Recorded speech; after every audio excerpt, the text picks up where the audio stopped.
Oremos juntos.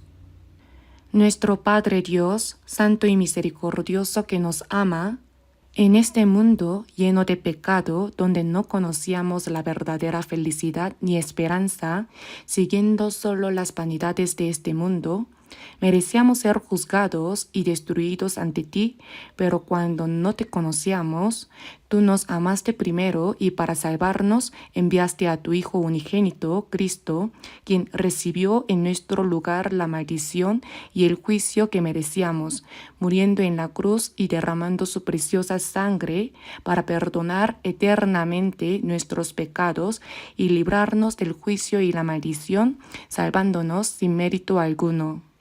Por esta gracia grande y asombrosa, ofrecemos sincera gratitud y gloria a ti, nuestro Padre Dios.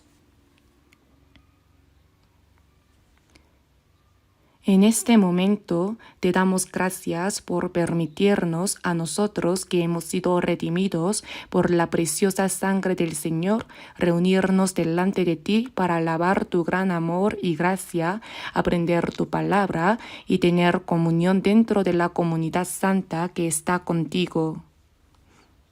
Creemos que también en esta hora estás presente en medio de nosotros. Te pedimos que mires a cada uno de nosotros y sosténnos aún más con tu mano misericordiosa.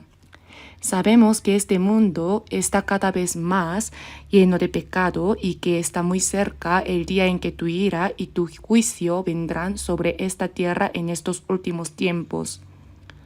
Somos tan débiles que muchas veces no andamos conforme a tu voluntad, sino que seguimos los pensamientos de nuestra carne. Señor, sosténnos aún más con tu palabra, tu gracia y el poder del Espíritu Santo. Renuévanos y perfecciónanos cada día para que podamos vivir como tus hijos sin vergüenza y que podamos vivir el resto de nuestra vida únicamente para tu voluntad y tu gloria. Señor, gobierna y dirige toda nuestra vida. Señor, te pedimos que estés con nuestras muchas iglesias alrededor del mundo y con todos los hermanos y hermanas que aún en medio de las dificultades guardan la fe y predican el Evangelio.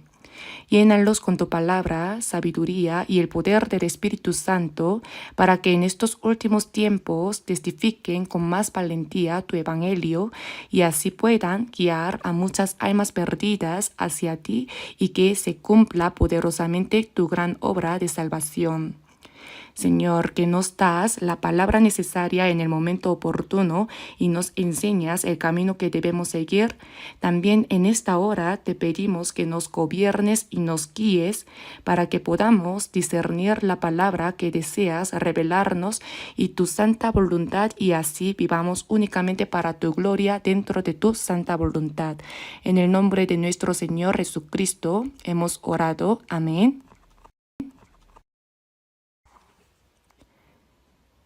Busquemos juntos la palabra, Lucas capítulo 12.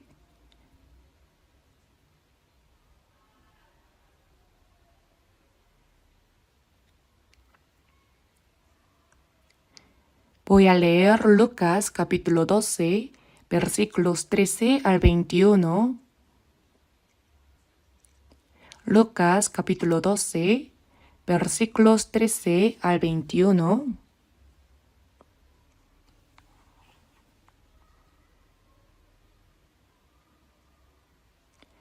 Le dijo a uno de la multitud: Maestro, di a mi hermano que parta conmigo la herencia. Mas él le dijo: Hombre, ¿quién me ha puesto sobre vosotros como juez o partidor? Y les dijo: Mirad y guardaos de toda avaricia, porque la vida del hombre no consiste en la abundancia de los bienes que posee. También les refirió una parábola diciendo: La heredad de un hombre rico había producido mucho. Y él pensaba dentro de sí diciendo: ¿Qué haré? Porque no tengo dónde guardar mis frutos. Y dijo: Esto haré: derribaré mis graneros y los edificaré mayores, y allí guardaré todos mis frutos y mis bienes. Y diré a mi alma: Alma, muchos bienes tienes guardados para muchos años. repósate, come, bebe y regocíjate. Pero Dios le dijo, necio, esta noche vienen a pedirte tu alma, y lo que has provisto, ¿de quién será? Así es el que hace para sí tesoro y no es rico para con Dios.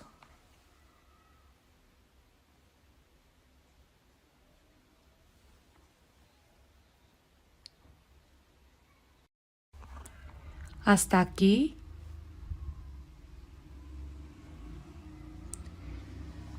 Hoy a través de esta palabra me gustaría compartir el mensaje con el título El rico necio. Aquí vemos que mientras Jesús recorría la tierra de Israel enseñando y predicando el Evangelio, uno de la multitud le dijo, Maestro, di a mi hermano que parta conmigo la herencia. Parece que su padre había fallecido sin haber repartido justamente sus bienes entre sus hijos.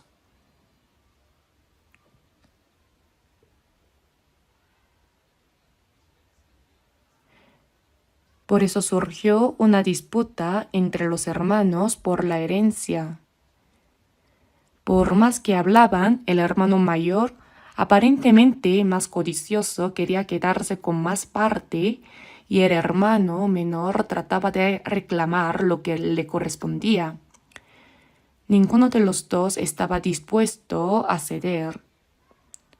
Entonces, en medio de esa pelea, trajeron el asunto delante de Jesús. Maestro, di a mi hermano que parta conmigo la herencia.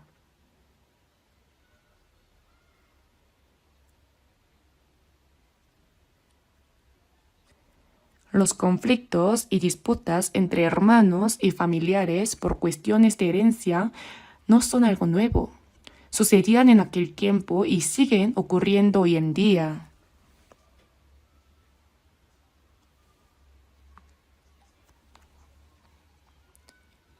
Yo personalmente he visto casos en los que, aun cuando los padres están vivos, los hijos pelean fuertemente delante de ellos para quedarse con la poca herencia que tienen. Realmente uno se pregunta, ¿qué es el dinero o la riqueza para causar todo esto?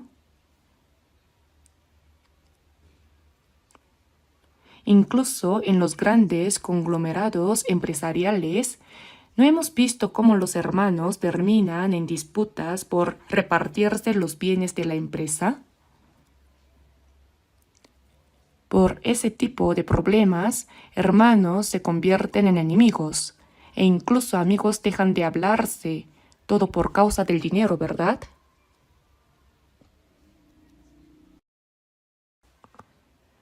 Uno de los 12 discípulos de Jesús, Judas Iscariote, quien estuvo con Jesús durante 3 años y medio, amaba el dinero. Finalmente, traicionó a su maestro y lo vendió por 30 piezas de plata.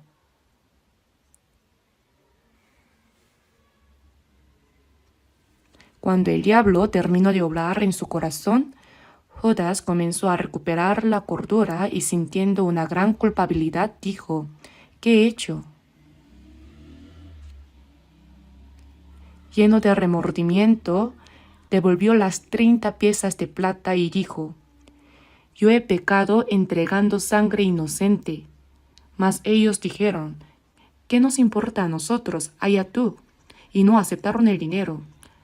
Entonces Judas arrojó las piezas de plata en el templo y debido al gran remordimiento de conciencia salió y fue y se ahorcó, como está registrado en la Biblia. En realidad, Judas no fue quien vendió a Jesús. Jesús no puede ser entregado por alguien como Judas. Judas vendió su alma por 30 piezas de plata. Jesús dijo, a la verdad el Hijo del Hombre va según está escrito de él. El Señor iba a morir y resucitar conforme a lo que estaba escrito, y como se menciona en la Biblia, regresaría al Padre. Sin embargo, Jesús añadió, «Ay de aquel hombre por quien el Hijo del Hombre es entregado. Bueno le fuera a ese hombre no haber nacido. Si no hubiera nacido, no iría al infierno. Pero ¿será que alguien como Judas es el único? No, hay muchos, incluso hoy en día. En este mundo, muchos se dejan llevar por cosas vanas y se enfocan solo en cómo ganar mucho dinero. Cuando sus propios métodos no funcionan, recurren a cualquier medio, incluso engañando o estafando, para intentar vivir bien. Creo que este es el corazón de muchas personas. Y es así como, por el amor al dinero, terminan vendiendo su alma. Jesús dijo, «Hombre, ¿quién me ha puesto sobre vosotros como juez o partidor?»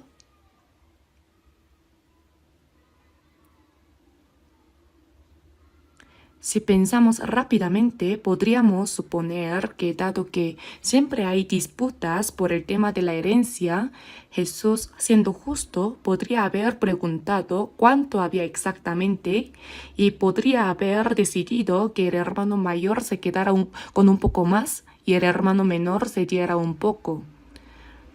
Así habría dado una solución justa que estableciera un precedente para futuras divisiones de bienes. Sin embargo, Jesús no quiso hacer eso.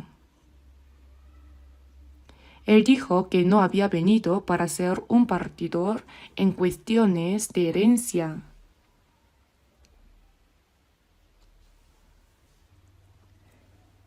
Jesús no vino para satisfacer la codicia humana, ni para, como algunos dicen, quitarles a los ricos y repartir entre los pobres, haciendo un movimiento socialista, estableciendo un orden económico o resolviendo problemas carnales. Tampoco vino para resolver los problemas de los pobres o de los oprimidos. No solo estas dos personas, sino también todos los que estaban presentes allí tenían codicia en su corazón. Por eso Jesús, mirando a la multitud que lo rodeaba, dijo, «Mirad y guardaos de toda avaricia, porque la vida del hombre no consiste en la abundancia de los bienes que posee». En todos los corazones de las personas hay avaricia. Mirad y guardaos de toda avaricia, porque la vida del hombre, es decir, el propósito de la vida del hombre, no consiste en la abundancia de los bienes que posee.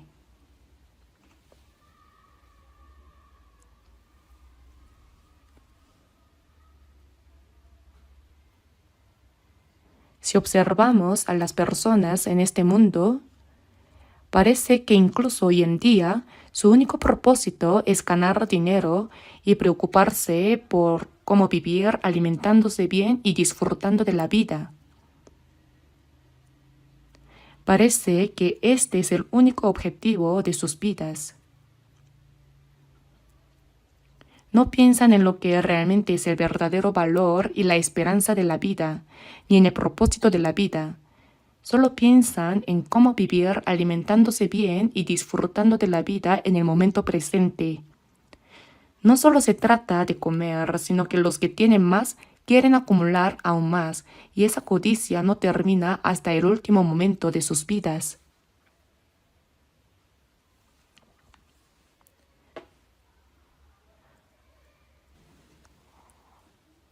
Una vez le dije a una señora que tenía una pequeña tienda, «Señora, debe creer en Jesús y recibir la salvación. Debe pensar en el asunto de su alma». Pero ella me respondió, «Ay, ahora mismo estoy demasiado ocupada tratando de sobrevivir.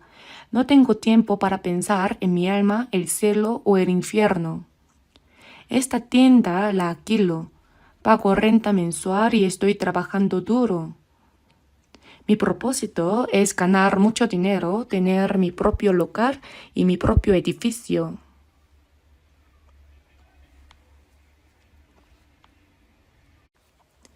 Los pobres también tienen sus propios deseos como querer vivir mejor. Una persona así, si tiene un edificio, querrá tener 2, luego 10, y ese deseo nunca tiene fin. Por eso Jesús dijo, mirad y guardaos de toda avaricia, porque la vida del hombre, es decir, el propósito de la vida del hombre, no consiste en la abundancia de los bienes que posee. Luego, para ilustrar este punto, contó la parábola de un hombre rico.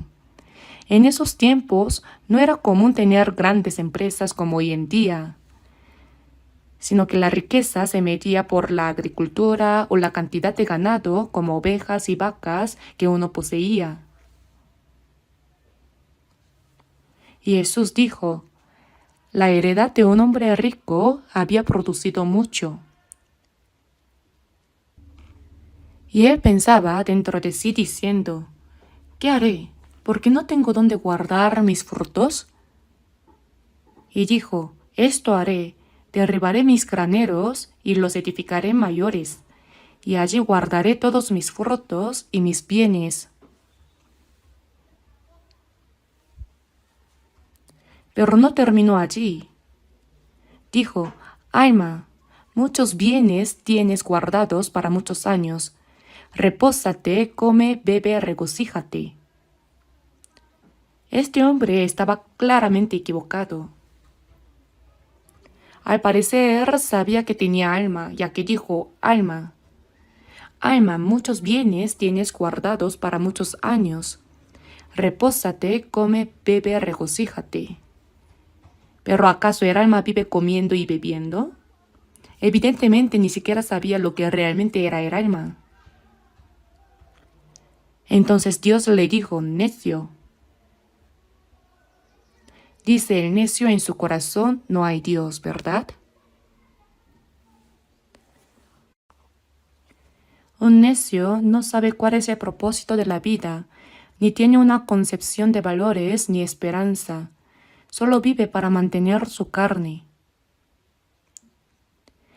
En el Salmo 49, versículo 20 dice, el hombre que está en honra y no entiende, semejante es a las bestias que perecen.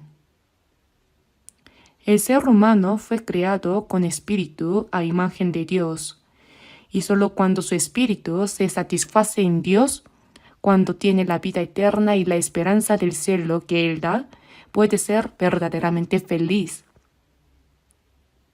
Pero este hombre, aunque parecía saber que tenía alma, pues dijo alma, también dijo, muchos bienes tienes guardados para muchos años. Repósate, come, bebe, regocíjate. ¡Qué hombre tan necio! Por eso Dios le dijo, necio, esta noche vienen a pedirte tu alma. Y Dios se la llevó.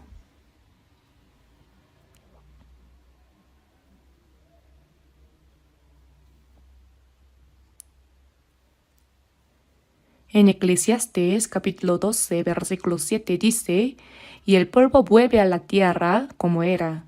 El cuerpo fue hecho del polvo, por eso vivimos alimentándonos de lo que proviene de la tierra, y cuando morimos, el cuerpo vuelve al polvo. Pero el espíritu, que fue creado a imagen de Dios, debe volver a Dios como está escrito, y el espíritu vuelva a Dios que lo dio.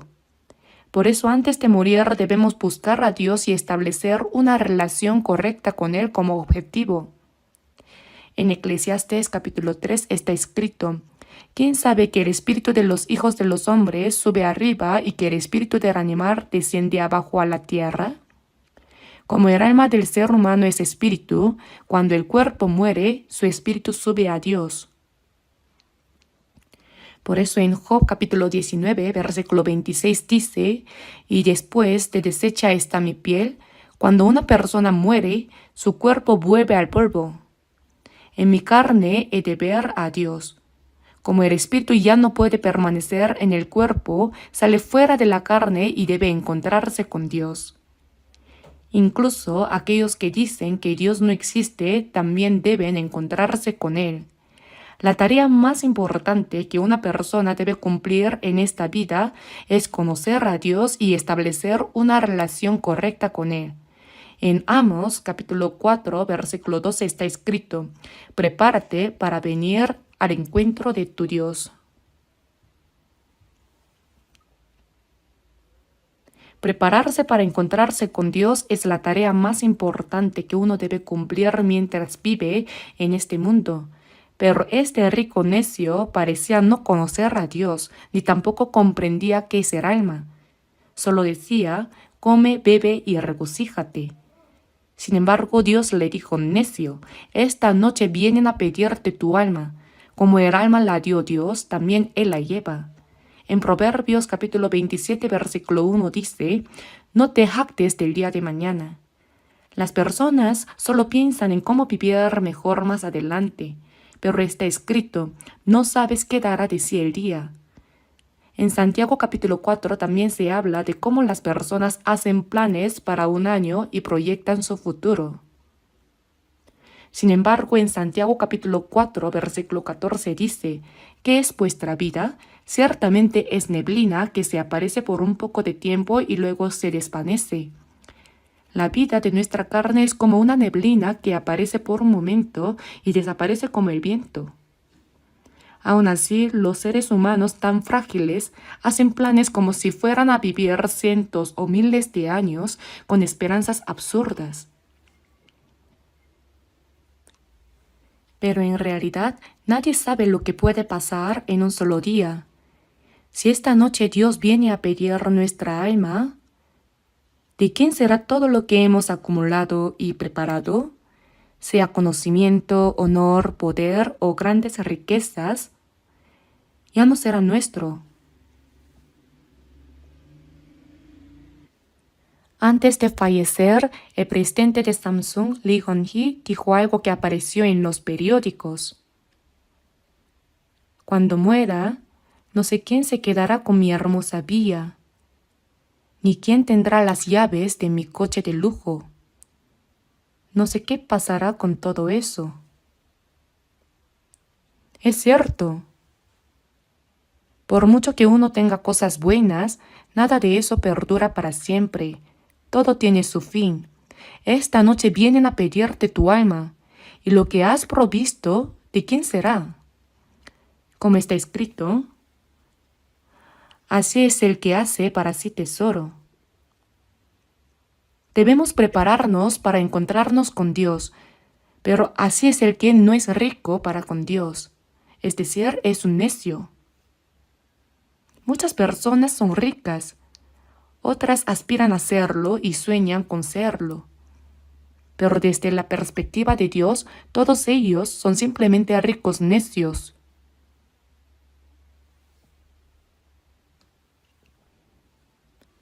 Por eso, hoy reflexionaremos juntos sobre el rico necio, ya que si no tenemos cuidado, cualquiera de nosotros podría convertirse en uno. Guardaos de toda avaricia. Tanto pobres como ricos, si tienen codicia, nunca encontrarán verdadera satisfacción. Al contrario, siempre habrá conflictos consigo mismos, con la familia y con muchas personas a su alrededor. Por eso en Santiago capítulo 1 versículo 15 dice: entonces la concupiscencia, después que ha concebido, ¿qué da a luz? Lo saben bien, ¿verdad? Da a luz el pecado. La concupiscencia, cuando concibe y crece poco a poco, lleva al pecado y termina engañando incluso a la propia conciencia. El pecado, siendo consumado, da a luz la muerte, y el resultado es la muerte. No solo la muerte carnal, sino también la segunda muerte más allá de esta vida, el lago de fuego. Y si vemos 1 de Timoteo capítulo 6, versículos 7 al 10, porque nada hemos traído a este mundo, y sin duda nada podremos sacar. Es cierto, vinimos con las manos vacías y nos iremos con las manos vacías. Como dice el dicho, se nace y se muere con las manos vacías. Por eso no debemos codiciar cosas innecesarias. Así que teniendo sustento y abrigo, estemos contentos con esto. Si tenemos qué comer y con qué vestirnos, debemos considerarnos satisfechos. A veces durante el seminario de la Biblia menciono la historia de Steve Jobs. Él fue una persona que sin duda tuvo un éxito tremendo. Desarrolló el iPhone de Apple, ¿verdad? Sin embargo, fue alguien que recibió una especie de sentencia de muerte cuando le diagnosticaron cáncer de páncreas. En el discurso que dio en la ceremonia de graduación de la Universidad de Stanford, después de una cirugía mayor por ese cáncer, dijo algo muy significativo al darse cuenta de que la muerte podía estar cerca. Recordar que voy a morir pronto es la herramienta más importante que he encontrado para ayudarme a tomar las grandes decisiones en la vida. Fue una frase llena de significado. Y antes de morir en la unidad de cuidados intensivos, Steve Jobs dijo algo muy impactante: he conseguido riqueza y viví esforzándome únicamente por obtener dinero. Pero ahora me doy cuenta de que fui un necio. Realmente viví como un tonto. Si buscan en la página Naver, encontrarán estas palabras exactamente como las estoy diciendo. También están registradas sus últimas palabras. Dijo que antes de morir llegó a comprender algo. Hay algo mucho más importante que acumular riquezas. ¿Qué será eso? Aunque no lo expresó con exactitud, entendió que hay algo mucho más valioso que ganar dinero. Eso es lo que uno debe resolver, el problema del alma.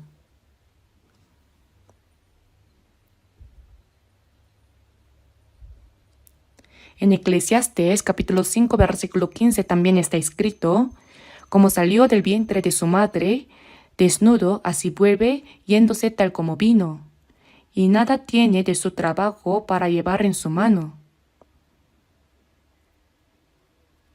Esto también es en vano. Así es, todos vinimos a este mundo desnudos. Una vez un adulto dijo: antes los bebés nacían trayendo algo para comer, pero ahora ya no traen nada. ¿Pero quién nace trayendo algo? Nadie. En nuestro país también ha habido personas que con las manos vacías llegaron a convertirse en presidentes de grandes empresas, pero no pudieron disfrutar de esa vida por mucho tiempo. Todos partieron con un gran vacío en el corazón. Incluso los ricos en Estados Unidos, al enfrentar la muerte, dicen siempre lo mismo: nothing, nada, no queda nada. Durante su vida lucharon con todos los medios posibles para ganar dinero, pero cuando la muerte llega, se preguntan: ¿y esto qué es? No hay nada. Y el hijo de David, Salomón, llegó a ser el gran rey de Israel. Gobernó sobre los vastos territorios que su padre había conquistado. Salomón fue alguien que disfrutó plenamente de la riqueza, el honor y la gloria. Además escribió Proverbios, Eclesiastés y Cantar de los Cantares, por supuesto bajo la inspiración del Espíritu Santo. Por eso en Eclesiastés capítulo 1, versículo 1 está escrito: palabras del predicador, hijo de David, rey en Jerusalén. No dice Salomón, sino el predicador, evangelista. Dios le concedió a Salomón toda la riqueza y gloria. Le dio en abundancia todo lo que la gente de este mundo desea obtener. Salomón vivía en un palacio adornado con oro, plata y piedras preciosas. Los reyes de la tierra acudían a él trayendo oro y tesoros para ver con sus propios ojos la sabiduría y la gloria que Dios le había concedido. Se dice que todos los utensilios que usaba eran de oro. Tenía tanto oro que ya no sabía qué hacer con él, así que hizo incluso escudos de oro solo como decoración. Contaba con un ejército poderoso, con muchas esposas y concubinas. En resumen, todo lo que deseaba su corazón y todo lo que veían sus ojos no se lo negó, lo probó todo. No ha existido otro hombre en este mundo como él que haya experimentado absolutamente todo lo que deseaba su corazón y todo lo que veían sus ojos. Pero en Eclesiastes capítulo 1 versículo 2 dice: vanidad de vanidades, dice el predicador, vanidad de vanidades, todo es vanidad.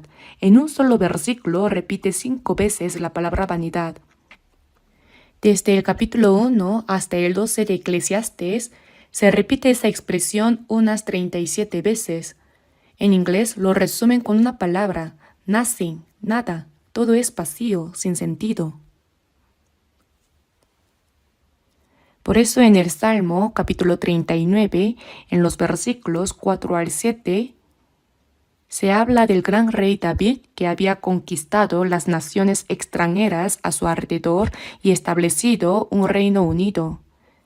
Es impresionante, ¿verdad? Napoleón, después de conquistar algunos territorios, dijo: la palabra imposible no está en mi diccionario, una expresión de orgullo. Sin embargo, tras su derrota en la batalla de Waterloo y su exilio en la isla de Santa Elena, dijo: he fracasado, he perdido. No obstante, también hizo una famosa declaración: Jesús de Nazaret, tú has vencido. ¿Cuántas personas me juraron lealtad, pero todas me abandonaron? Pero tú, Jesús de Nazaret, el que murió en la cruz, tú has vencido. Hoy en día, ¿cuántas personas te aman, te obedecen y están dispuestas a dar sus vidas por ti? Tú eres el verdadero vencedor. Estas fueron palabras especiales. David, en su gran gloria como rey, dijo: hazme saber, Jehová, mi fin, y cuánta sea la medida de mis días, sepa yo cuán frágil soy. Mi fin, es decir, el último de la carne, el fin y la medida de los días. Hazme saber cuánta sea la medida de mis días, sepa yo cuán frágil soy. He aquí, diste a mis días término corto, y mi edad es como nada delante de ti. Ciertamente es completa vanidad todo hombre que vive. La vida ante Dios es como la anchura de la palma de la mano. Si se pone una hormiga sobre la palma, rápidamente caerá. Y mi edad es como nada delante de ti. Ciertamente es completa vanidad todo hombre que vive. Ahora, aunque uno haya tenido éxito y haya obtenido todo, cuando afirma estar firme, en realidad todo es completa vanidad. Ciertamente como una sombra es el hombre. Ciertamente en vano se afana, amontona riquezas y no sabe quién las recogerá. David sabía esto. Todas las personas se afanan en cosas vanas y amontonan riquezas más y más. Ciertamente en vano se afana, amontona riquezas y no sabe quién las recogerá. Y ahora, Señor, ¿qué esperaré? Mi esperanza está en ti. Realmente ese gran rey David testificó que este mundo es vanidad. Todo es vanidad. Mi esperanza está solo en el Señor. Por eso Dios amó tanto a David. Bien, debemos saber esta verdad primero. Vamos a abrir brevemente el libro de Eclesiastés. Como solo estoy mencionando la Biblia todo el tiempo, veamos Eclesiastés capítulo 9. Eclesiastés capítulo 9, versículo 3. Lo tenemos, leamos juntos.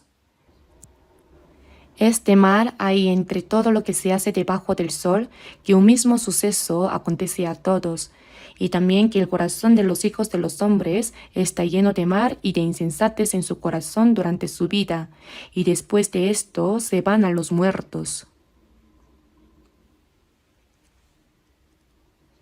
Este mal hay entre todo lo que se hace debajo del sol, que un mismo suceso acontece a todos, y también que el corazón de los hijos de los hombres está lleno de mal y de insensatez en su corazón durante su vida.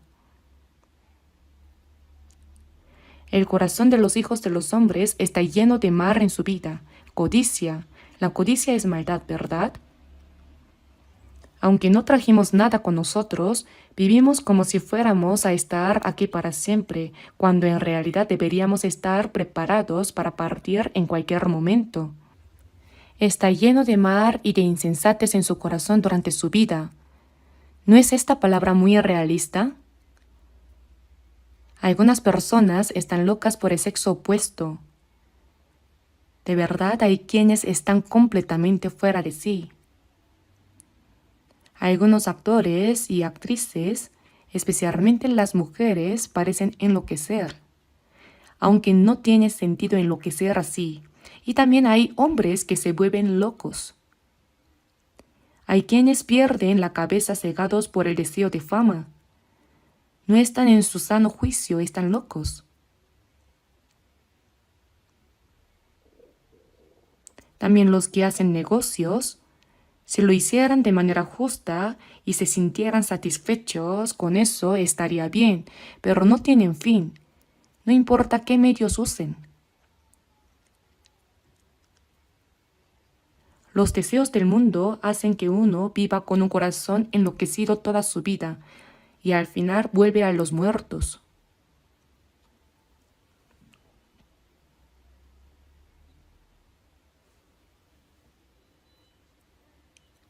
Por eso en el versículo 4, aún hay esperanza para todo aquel que está entre los vivos, porque mejor es perro vivo que león muerto. Este versículo es realmente interesante. ¿De qué sirve un león si está muerto? Es mejor ser un perro vivo que un león muerto, ¿verdad? Significa que no se debe envidiar a los ricos. Aunque parezca que lo devoran todo como un león, si de repente mueren, no sirve de nada. Aún hay esperanza para todo aquel que está entre los vivos. Cuando uno recibe la salvación, se distingue entre los que están vivos espiritualmente y los muertos. Si uno recibe la salvación, está vivo espiritualmente. Al ser salvo, pasa a ser partícipe entre los vivos, entre los que tienen vida eterna. Hay esperanza para todo aquel que está entre los vivos. Hay una esperanza eterna. Por eso, de verdad pienso que la gente de este mundo no está en su sano juicio.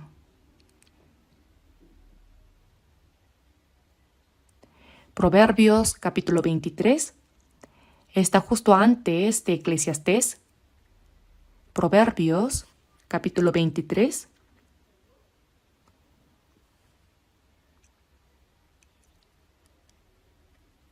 Capítulo 23, versículos 4 y 5. Leamos juntos. No te afanes por hacerte rico, sé prudente y desiste. ¿Has de poner tus ojos en las riquezas siendo ningunas? Porque se harán alas como alas de águila y volarán al cielo. No te afanes por hacerte rico, sé prudente y desiste. Aunque uno tenga codicia, debe controlarse. Si una persona adquiere riquezas mediante su talento, su esfuerzo y su sacrificio, tiene cosas importantes que hacer con ellas, ¿verdad? Especialmente los cristianos.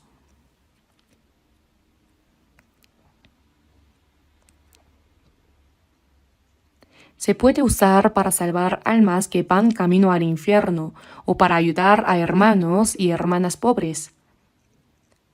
Si se utiliza para algo verdaderamente útil e importante, sería mucho mejor, ¿no es así? No se trata de decir que no hay que ganar dinero. Hay muchas cosas que hacer si se obtiene dinero justamente trabajando con esfuerzo y dedicación. Por eso en Efesios dice, el que hurtaba no hurte más, sino trabaje, haciendo con sus manos lo que es bueno para que tenga que compartir con el que padece necesidad. Es cierto, ¿verdad? Si uno trabaja con sus propias manos y puede ayudar al necesitado, eso sí que tiene valor. Pero dice, sé prudente y desiste. Uno debe ejercitar el autocontrol, pero hay quienes maquilan en su mente cómo hacer dinero. Por eso dice, ¿has de poner tus ojos en las riquezas siendo ningunas? Debemos volver nuestros ojos a Dios, regocijarnos en la vida eterna y la esperanza que Él nos ha dado, y encontrar siempre satisfacción y alegría en la vida junto a Dios. Porque está escrito que las riquezas se harán alas como alas de águila y volarán al cielo. Hay casos en los que algunas personas, aunque sean ricas, perecen repentinamente y al morir todo desaparece. Entonces algunos dicen, por eso hay que atar bien la riqueza por medio de bienes raíces para que no se vuele. Bienes raíces, para que no se mueva ni un centímetro. Pero aunque uno lo ate así, de todos modos se va. Ya sea para un lado o para otro, no sirve de nada. Por eso la persona no debe ser necia delante de Dios. Hay que entender qué significa ser sabio. Pero en 2 de Timoteo, capítulo 3, versículos 1 al 2 dice, también debes saber esto, que en los postreros días vendrán tiempos peligrosos, porque habrá hombres amadores de sí mismos, ávaros. Como se aman a sí mismos, aman el dinero. Piensan que si ganan mucho dinero, el dinero los hará felices. Piensan que su dinero los protegerá y se hará cargo de su futuro. Parece correcto, pero no lo es. Esto no es la respuesta.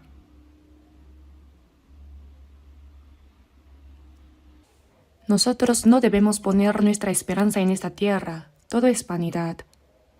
Por eso, hombres amadores de sí mismos, ávaros, desobedientes a los padres, desobedecen incluso a sus padres por el dinero.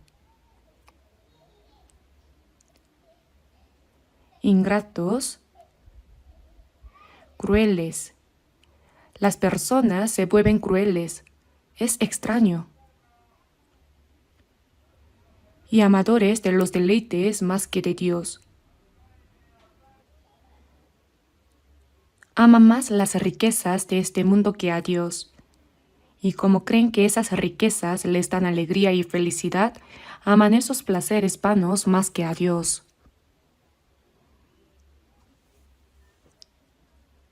Por eso si vemos Colosenses capítulo 3, versículo 5, ¿qué dice que es la avaricia? Creo que no lo saben. La avaricia, que es idolatría. Si hay avaricia en el corazón, es lo mismo que la idolatría. La avaricia es idolatría. Así que la persona que tiene avaricia ama más el dinero que a Dios. Y en esa persona no está el amor de Dios.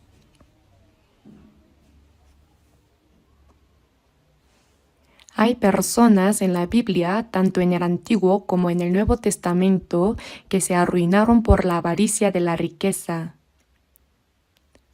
Un ejemplo representativo en el Antiguo Testamento se encuentra en Josué capítulo 7, versículo 20 en adelante.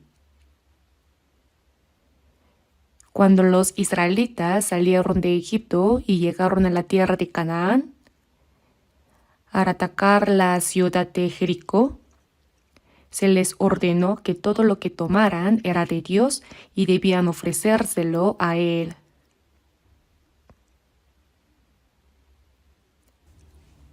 Sin embargo, un hombre llamado Acán vio un manto babilónico de Sinar que le pareció muy bueno. Y también vio lingotes de oro y plata y rápidamente los escondió debajo de su tienda, los ocultó debajo de la tierra.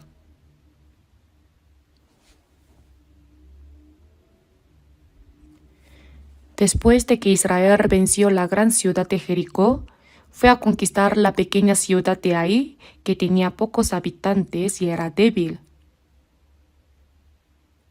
Sin embargo, a pesar de haber derrotado a la gran ciudad de Jericó, Israel fue derrotado ante los habitantes de Ai. 36 de ellos murieron de repente. Entonces, al ver que habían sido derrotados por los pueblos extranjeros, los israelitas temieron que todas las naciones circundantes los atacaran y los destruyeran. Por eso clamaron a Dios diciendo: «Señor, ¿qué ha pasado?». Y Dios respondió: «Y también han tomado del anatema y hasta han hurtado, han mentido y aún lo han guardado entre sus enseres». En primer lugar, la conquista de la ciudad de Jericó fue posible gracias al poder de Dios, por lo que todo lo que se tomó allí era de Dios. Eran objetos ofrecidos. Por eso se declaró que alguien había robado lo que había sido ofrecido. Acán, sin embargo, fingió no saber nada. Dios había dicho que los objetos ofrecidos eran malditos. «Ni estaré más con vosotros si no destruyeréis el anatema de en medio de vosotros». Esto fue un gran problema. Así que Josué dijo: «Confiesen, ¿quién lo hizo?». Pero nadie decía nada. No teniendo otra opción, se sorteó y Acán fue descubierto. Josué le preguntó: «¿Qué hiciste?». Y entonces confesó: «Pues vi entre los despojos un manto babilónico muy bueno, y 200 siclos de plata y un lingote de oro de peso de 50 siclos, lo cual codicié y tomé. Y aquí que está escondido bajo tierra en medio de mi tienda, y el dinero debajo de ello». Todos fueron a ver y efectivamente los había escondido. Entonces Josué dijo: «¿Por qué nos has turbado? Túrbete Jehová en este día».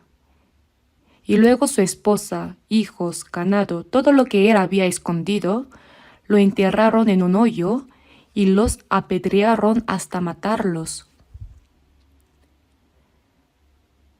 Fue muy aterrador. Esto está escrito en Josué capítulo 7, versículo 20 en adelante. ¿Pueden leerlo más tarde? Y también había otra persona, el criado de Eliseo Giezi. Si miramos desde Segunda de Reyes, capítulo 5, versículo 20, hay una historia sobre Naamán, el general del ejército de Siria, quien tenía lepra. Pero había una muchacha cautiva de Israel que le habló a la esposa de Naamán.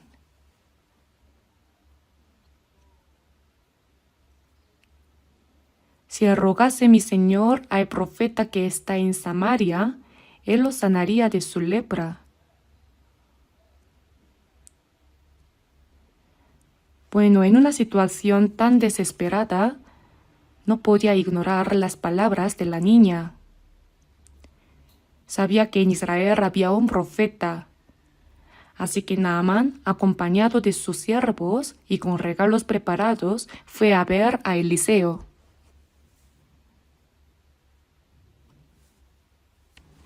Naamán, siendo general del ejército de Siria, tenía gran poder. Sin embargo, al escuchar que el general del ejército había llegado, Eliseo no salió a verlo, sino que envió a su criado con el mensaje: «Ve y lávate 7 veces en el Jordán y tu carne se te restaurará y serás limpio».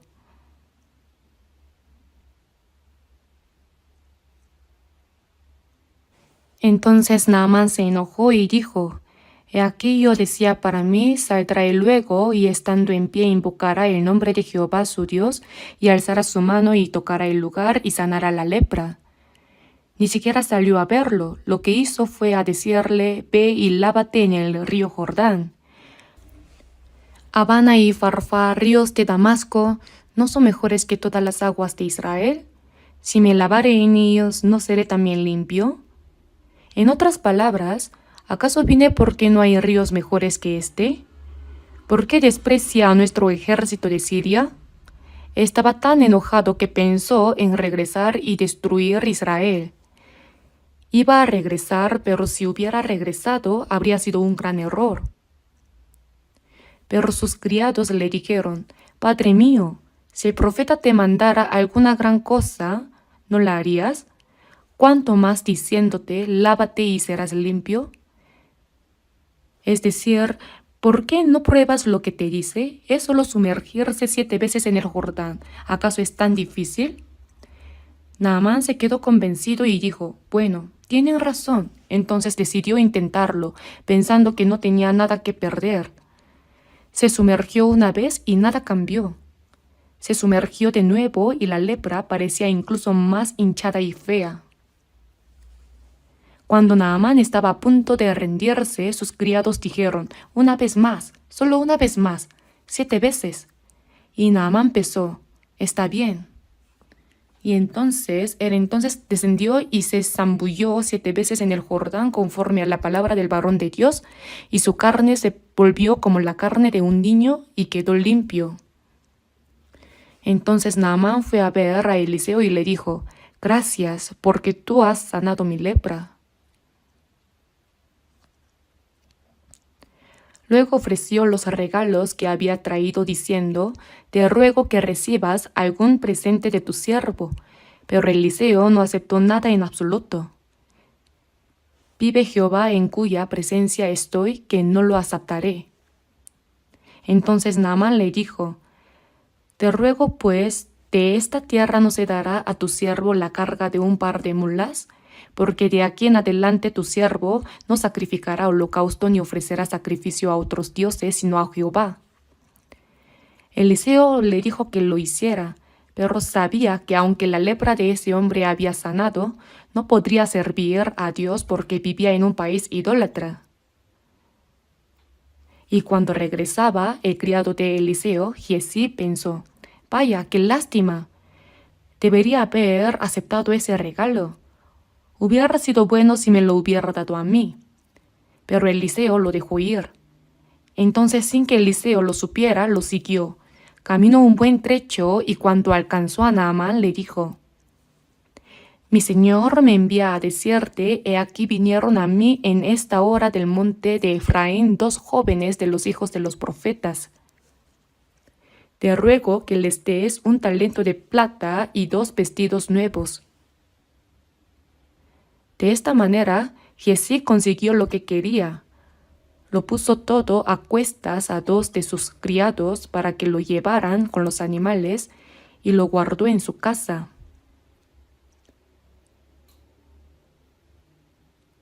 Eliseo lo sabía todo. ¿De dónde vienes, Giezi? Y él dijo: Tu siervo no ha ido a ninguna parte. Es tiempo de tomar plata y de tomar vestidos, olivares, viñas, ovejas, bueyes, siervos y siervas. Por tanto, la lepra de Naamán se te pegará a ti y a tu descendencia para siempre. Y así la lepra de Naamán se le pegó a Giezi y se le volvió blanco como la nieve.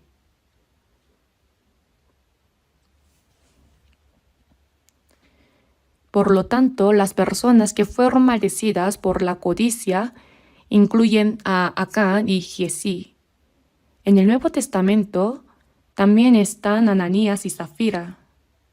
En el libro de los Hechos, los primeros cristianos vendían sus tierras, casas y propiedades y ponían todo a los pies de los apóstoles. El primero en hacerlo fue Bernabé.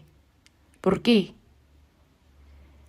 Porque los santos de la iglesia primitiva al comprender profundamente el amor de Dios, estaban tan agradecidos que podían ofrecerle todo, incluso sus vidas. Además Jesús dijo: pero cuando viereis a Jerusalén rodeada de ejércitos, sabed entonces que su destrucción ha llegado. Jesús dijo que Jerusalén pronto sería destruida. El ejército romano sería enviado a los judíos que mataron a Jesús. Y el día de la destrucción de Jerusalén sería también el día de la caída de Israel. Por lo tanto, en Jerusalén no había ninguna esperanza. Jesús dijo: cuando viereis a Jerusalén rodeada de ejércitos, sabed entonces que su destrucción ha llegado. Y debían huir rápidamente si querían salvarse. Así que dentro de Jerusalén tenían que vender sus casas y tierras. Por eso en Hechos capítulo 4 encontramos versículos como: lo ponían a los pies de los apóstoles y se repartía a cada uno según su necesidad. Y así que no había entre ellos ningún necesitado.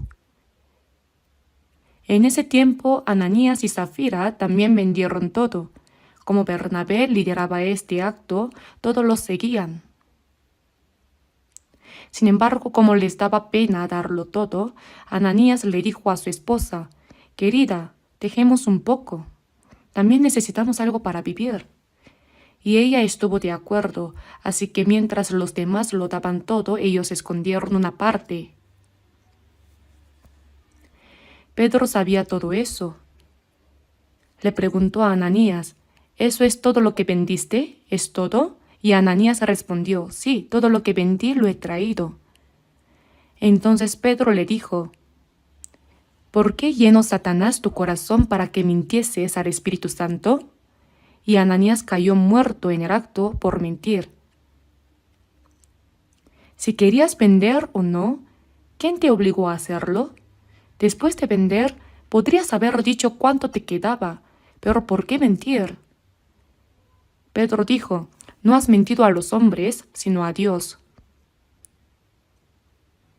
Ananías murió allí mismo.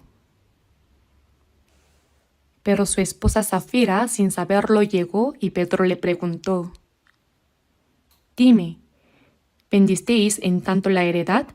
Y ella dijo: sí, en tanto. Y Pedro le dijo: ¿por qué convinisteis en tentar al Espíritu del Señor? No has mentido a los hombres, sino a Dios. He aquí a la puerta los pies de los que han sepultado a tu marido, y te sacarán a ti.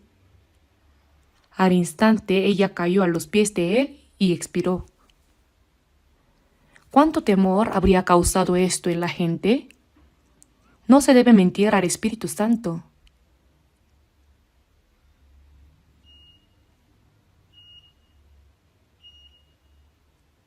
No se trata de cuánto se dio, sino de que mentir al Espíritu Santo es el problema más grande. Además, si no lo hubieran vendido, habrían quedado atrapados y habrían muerto en Jerusalén debido a la riqueza. ¿Por qué la esposa de Lot, cuando Sodoma y Gomorra fueron destruidas, miró atrás y se convirtió en una estatua de sal? ¡Ay, olvidé mi túnica de seda en el armario!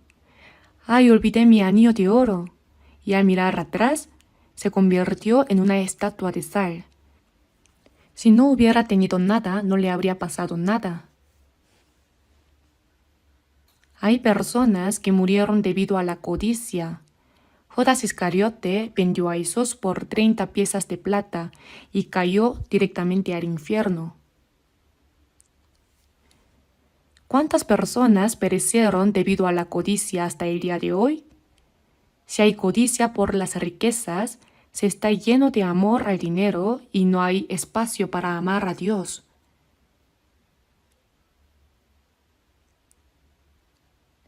Por eso Jesús dijo: mirad y guardaos de toda avaricia, porque la vida del hombre no consiste en la abundancia de los bienes que posee. En resumen, significa: guardaos de toda avaricia. El propósito de la vida de una persona, su esperanza no está en la abundancia de las posesiones.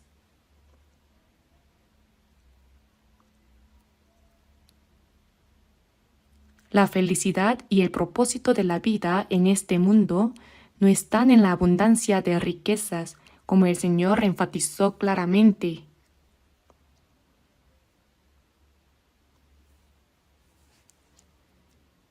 En el Salmo capítulo 62, versículo 10 está escrito: Si se aumentan las riquezas, no pongáis el corazón en ellas.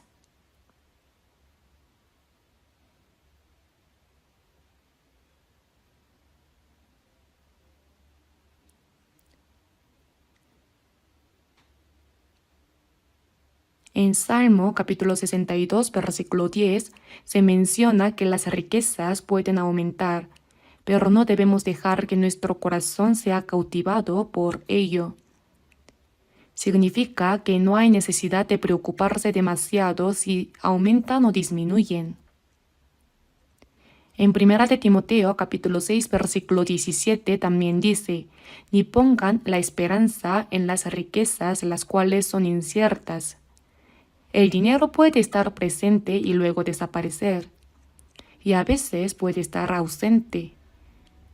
Dios hace que las personas sean ricas y a veces las hace pobres. Debemos vivir según lo que Dios nos da, según su voluntad. Ni pongan la esperanza en las riquezas, las cuales son inciertas.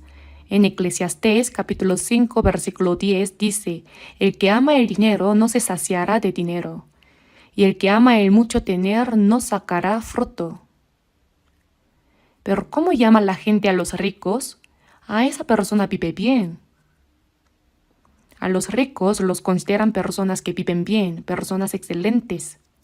Y a los pobres los consideran personas que viven mal, personas fracasadas.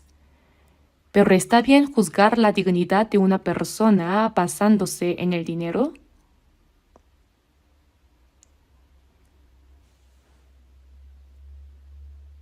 Jesús dijo: la vida del hombre no consiste en la abundancia de los bienes que posee.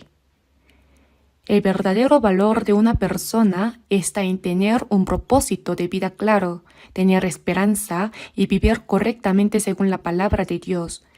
Eso es lo que significa vivir bien, ¿verdad? Decir que uno vive bien solo por tener mucho dinero es un error en la forma de hablar. Esa no es una vida bien vivida. Esa es una vida mal vivida.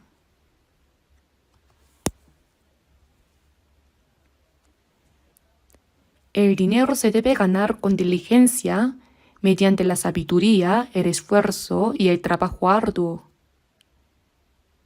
Porque nosotros, los cristianos, tenemos muchas razones para usar ese dinero.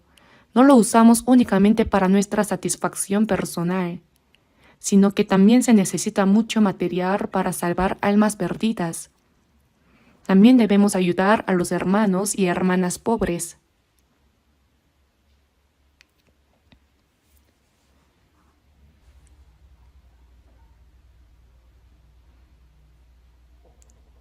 Cuando las personas se dejan llevar por las riquezas, su alma muere.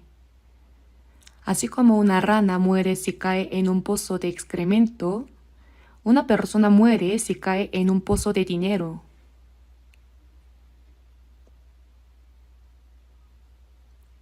El dinero debe ser ganado por mí y yo debo poder usarlo con libertad. No debemos aferrarnos a él, ¿entienden?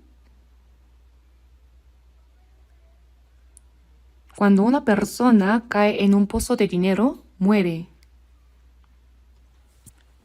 En Eclesiastés capítulo 5, versículo 13 dice: hay un mal doloroso que he visto debajo del sol, las riquezas guardadas por sus dueños para su mal. Dice que hay riquezas guardadas para el propio mal.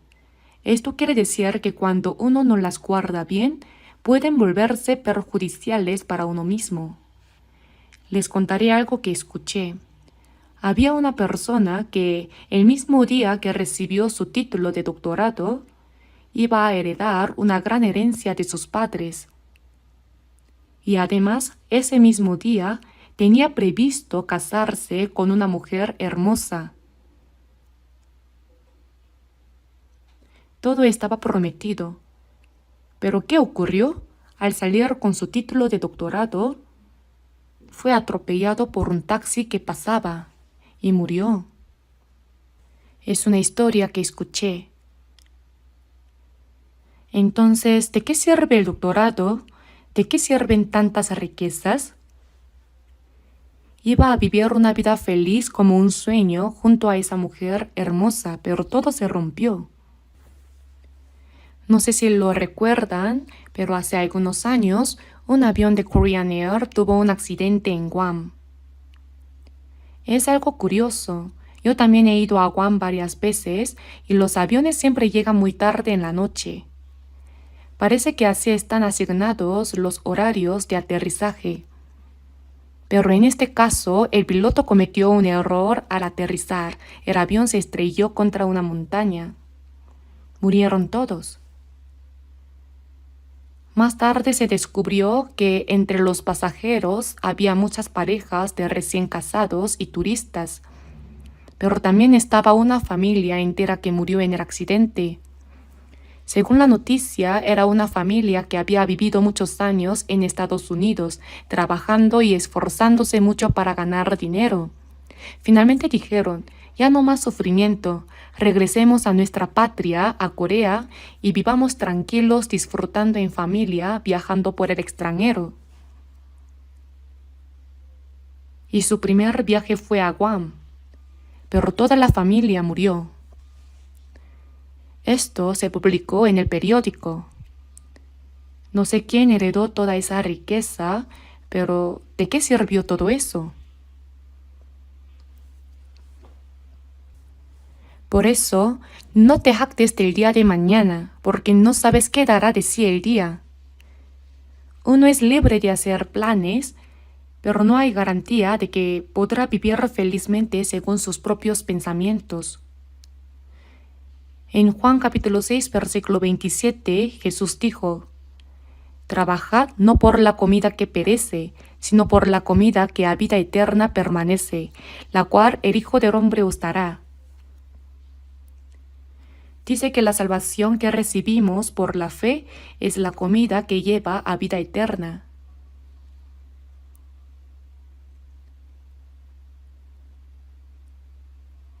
Cuando Jesús fue tentado por el diablo, había ayunado 40 días y estaba extremadamente cansado. Realmente no sé cómo pudo sobrevivir después de haber ayunado 40 días. El diablo apareció, el tentador. Si eres hijo de Dios, ¿qué es eso de sí? El diablo trataba de sembrar dudas sobre si Jesús realmente era el Hijo de Dios. ¿Por qué si eres el Hijo de Dios tienes tanta hambre? Si eres Hijo de Dios, di que estas piedras se conviertan en pan. Si conviertes las piedras en pan, entonces podrás comer. ¿Y qué le respondió Jesús? Dijo, me había olvidado de eso. O dijo, oh claro, puedo hacerlo, ¿haré pan de las piedras? Jesús había dicho que incluso las piedras podrían convertirse en hijos de Abraham, ¿verdad? Sin embargo, no dijo así. Jesús respondió, escrito está, no solo de pan vivirá el hombre, sino de toda palabra que sale de la boca de Dios. El hombre no debe vivir solo de pan, el alimento carnal, sino también del alimento espiritual. No está mal decirlo así, pero Jesús no se refería solo a eso. Jesús es el Verbo hecho carne. ¿Y qué significa esto? Significa que no solo es importante el problema de la comida y la supervivencia, sino que lo realmente importante es obedecer la palabra de Dios. ¿Lo entienden? En Juan capítulo 4, cuando Jesús pasó por Samaria, estaba extremadamente cansado, sediento y hambriento. Los discípulos fueron al pueblo a comprar algo de comida y volvieron con ella. Ellos dijeron, Rabí, come. Y Jesús les respondió, yo tengo una comida que comer que vosotros no sabéis. Entonces los discípulos decían unos a otros, ¿le habrá traído a alguien de comer? En realidad no. Jesús no había comido nada. Cuando le pidió agua a la mujer samaritana, ella olvidó darle agua y fue corriendo a la ciudad de Samaria. Jesús dijo: «Yo tengo una comida que comer que vosotros no sabéis. Mi comida es que haga la voluntad del que me envió y que acabe su obra». La comida de Jesús era hacer la voluntad de su Padre que lo envió y acabar su obra.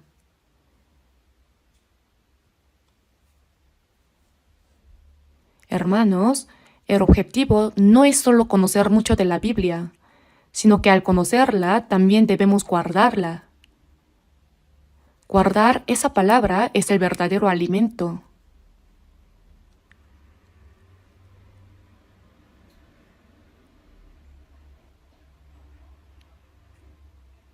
En Job capítulo 23, versículo 12, Job dijo: «Del mandamiento de sus labios nunca me separé.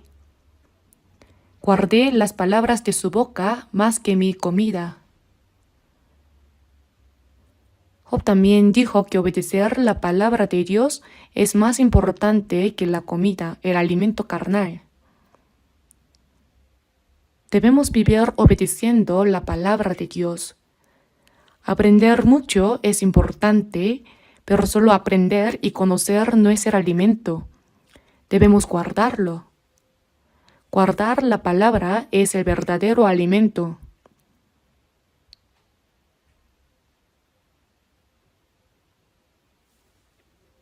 Jesús llamó necio al hombre rico que había acumulado grandes riquezas. Hoy en día no construimos grandes graneros para almacenar lo que se cosecha, sino que hay personas que logran hacerse ricas con negocios, inversiones en acciones o en bienes raíces. Pasan su vida acumulando riquezas y dicen: «Ahora puedo vivir bien». Este rico también dijo: «Repósate, come, bebe, regocíjate». Pero ¿qué reposo tiene una persona si ha acumulado tantas riquezas? No hay reposo.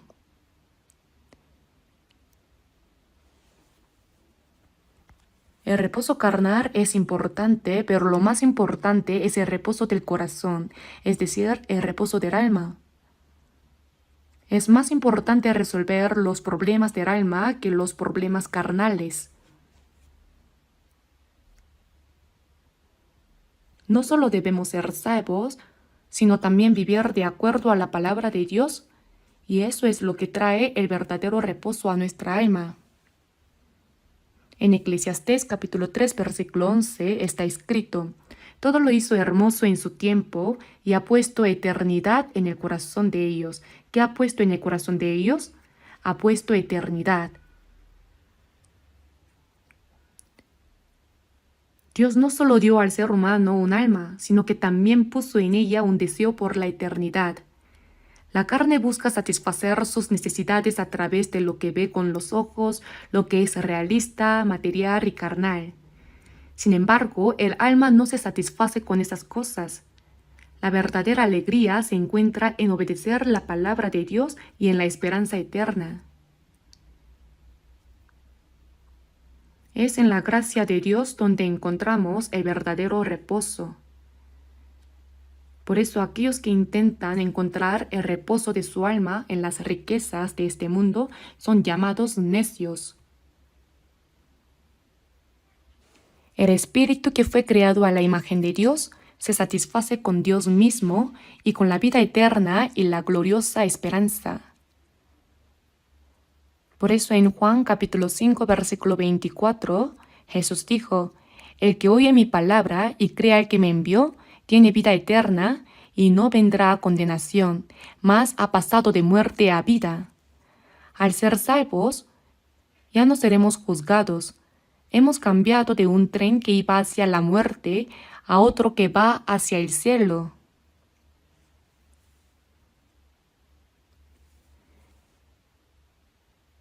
El alma no se satisface con los conocimientos de este mundo, ni con las riquezas, los placeres mundanos, la fama, ni nada de eso. Una persona salva nunca estará satisfecha con eso. Los pecadores que están lejos de Dios no tienen esa verdadera satisfacción, felicidad ni reposo que nosotros tenemos. Ellos viven con el temor del juicio de Dios. Últimamente vi un programa en la televisión llamado Más hermoso que el cielo.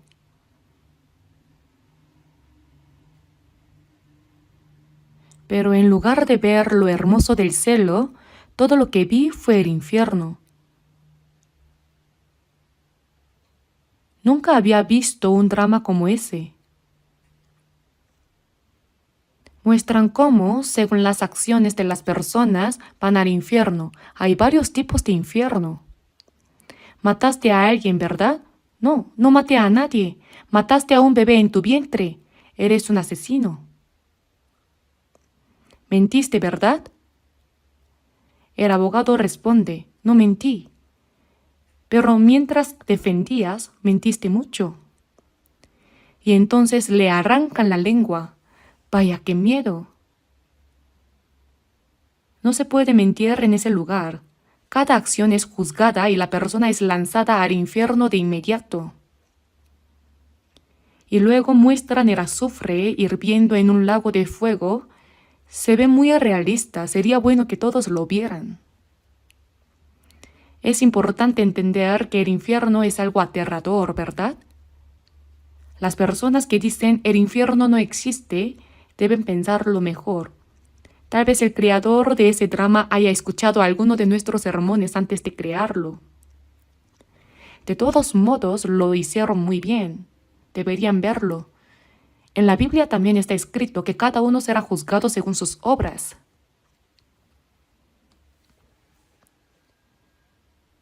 En el huerto del Edén había dos árboles importantes, el árbol de la vida que daba vida eterna y el árbol de la ciencia del bien y del mal, cuyo fruto traía la muerte si se comía. Sin embargo, el diablo engañó a Eva diciéndole, prueba el fruto, no morirás. No es que vayas a morir, sino que al comerlo se te abrirán los ojos, obtendrás sabiduría y serás como Dios. Dios no quiere que lo comas porque tiene celos de ti. Las mujeres, por lo general, son más vulnerables emocionalmente en estos aspectos, ¿verdad? Además, cuando Dios dio ese mandato, Eva aún no había sido creada, fue Adán quien se lo transmitió. Por eso su convicción en la palabra de Dios era más débil. Aunque Dios había dicho, no comeréis de él ni le tocaréis para que no muráis. Y también más del árbol de la ciencia del bien y del mal no comerás, porque el día que de él comieres ciertamente morirás. Como Eva no tenía una convicción firme, el diablo aprovechó para tentar. Pruébalo, no morirás. Está delicioso. Se te abrirán los ojos y serás sabia. Vamos, pruébalo. Después de recibir la tentación, y vio la mujer que el árbol era bueno para comer y que era agradable a los ojos, y árbol codiciable para alcanzar la sabiduría. Sí, y entonces lo comió. Luego le dijo a Adán, amor, prueba esto. ¿Qué es? Es el fruto de la ciencia del bien y del mal. ¿Qué? Pero Dios dijo que si lo comemos, moriremos. Entonces, ¿qué hago? Pues morirás. ¿Qué más? ¿Y cómo vas a vivir tú solo si yo muero? Si morimos, morimos juntos. Si vivimos, vivimos juntos. Pruébalo. Entonces Adán, con el corazón debilitado, dijo, bueno, está bien, y lo comió también. Si el diablo hubiera ido directamente a Adán, él no habría caído. Por eso fue a su hermosa esposa Eva. Así que el diablo es sabio. Su objetivo era hacer caer a Adán a través de Eva. Uno se pregunta, ¿qué habría pasado si Adán no lo hubiera comido? Es simple. Eva habría muerto y Dios habría dado una nueva esposa para Adán. Bueno, eso es lo que digo. De todos modos, el diablo logró hacer que comieran del fruto de la ciencia del bien y del mal. Este diablo, incluso ahora, Utiliza todas las cosas del mundo para que las personas no piensen en lo espiritual. Hace que se enfoquen en lo material, en lo visible, en lo mundano, y así les hace olvidar el sufrimiento de su alma. El ser humano experimenta conflictos espirituales y anhela la gracia espiritual, pero el diablo obra para que ni siquiera pueda pensar en eso. Su acechanza es distraer el sufrimiento del alma con las cosas del mundo. Hace que las personas solo persigan lo carnal, lo material, lo realista, lo visible, y que se esfuercen sin cesar por encontrar satisfacción en ello. Y así termina mordiendo el anzuelo del engaño de Satanás. Y eso es la perdición.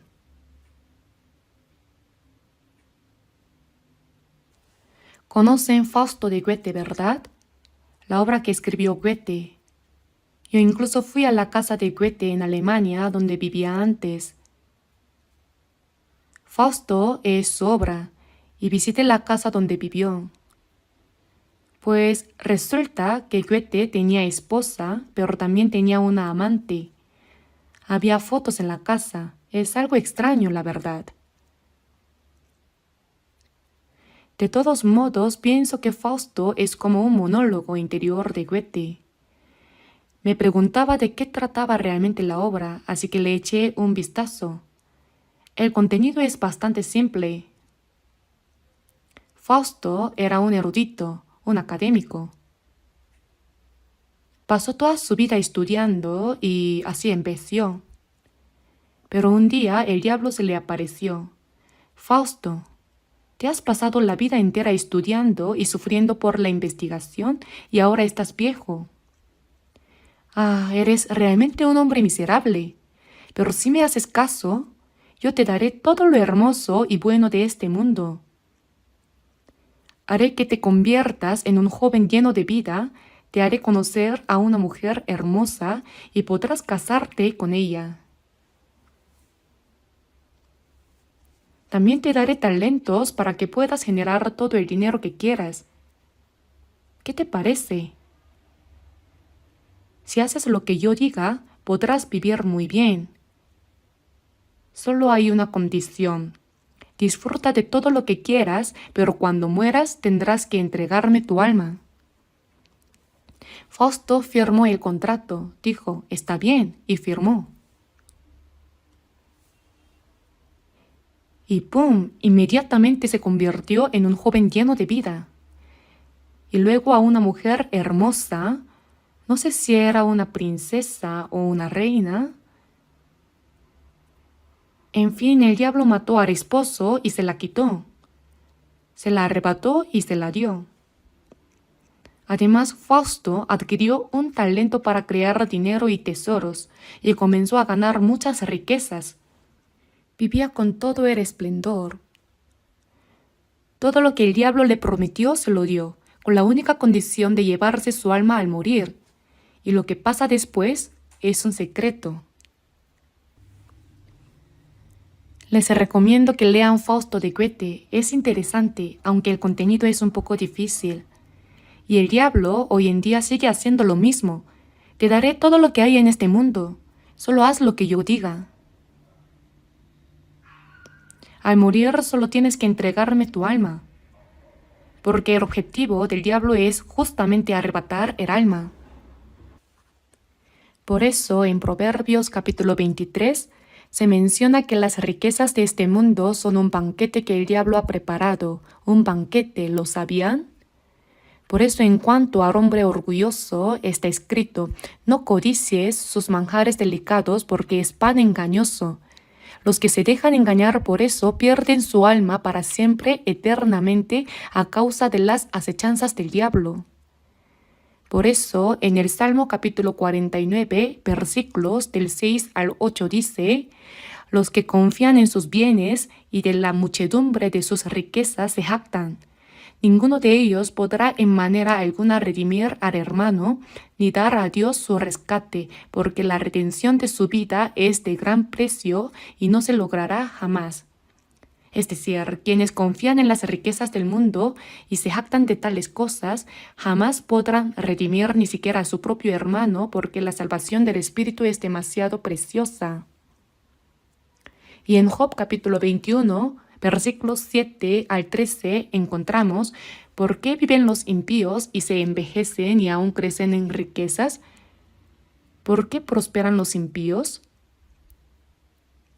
Sí, hay muchos casos en los que los impíos prosperan en este mundo.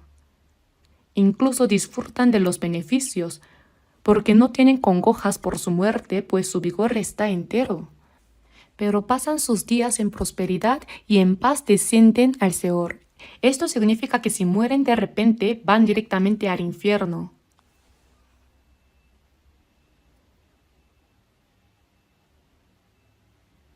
En Proverbios capítulo 21 versículo 4 se menciona: y pensamiento de impíos son pecado.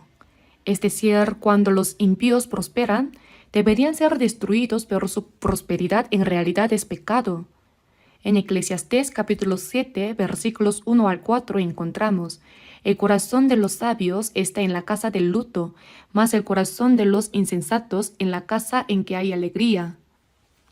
El necio que pasa su tiempo en banquetes, comiendo, bebiendo y cantando, no entiende la miseria de su alma, no reflexiona sobre la muerte. ¿Por qué el corazón del sabio está en la casa del luto? Cuando uno va a una casa de luto, los familiares están llorando, pensando en la persona que ha muerto. El salvo, al ir a una casa de luto, reflexiona sobre la muerte. Y una persona no salva puede darse cuenta de que algún día morirá, y al pensar en la muerte, surge en su corazón el deseo de que su alma también sea salvada.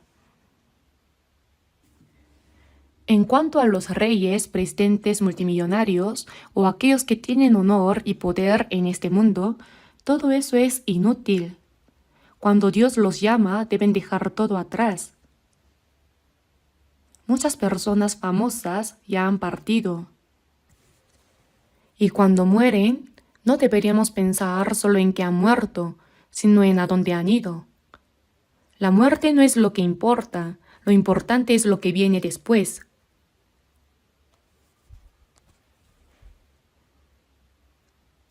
Al hablar tanto, ya ha pasado mucho tiempo, así que creo que debo parar.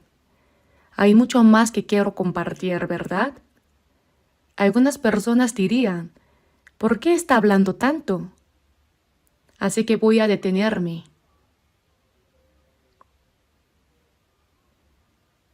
Bien, no seamos como el rico necio, ¿entendieron? No significa que no debemos ganar dinero, sino que debemos ganarlo de manera justa, con esfuerzo. Como cristianos tenemos mucho por hacer, por eso debemos trabajar con diligencia y honestidad, viviendo para la gloria de Dios. ¿Vamos a orar? Padre Dios misericordioso, gracias por habernos distinguido de entre tantas personas en este mundo para concedernos la salvación. Gracias por darnos la vida eterna y la gloriosa esperanza de entrar en el reino de los cielos. Ahora que hemos recibido la vida eterna y la esperanza del Señor, te pedimos que mientras vivamos en esta tierra, no permitas que nuestro corazón sea nuevamente cautivado por las vanidades del mundo, ni que vivamos según los deseos de la carne.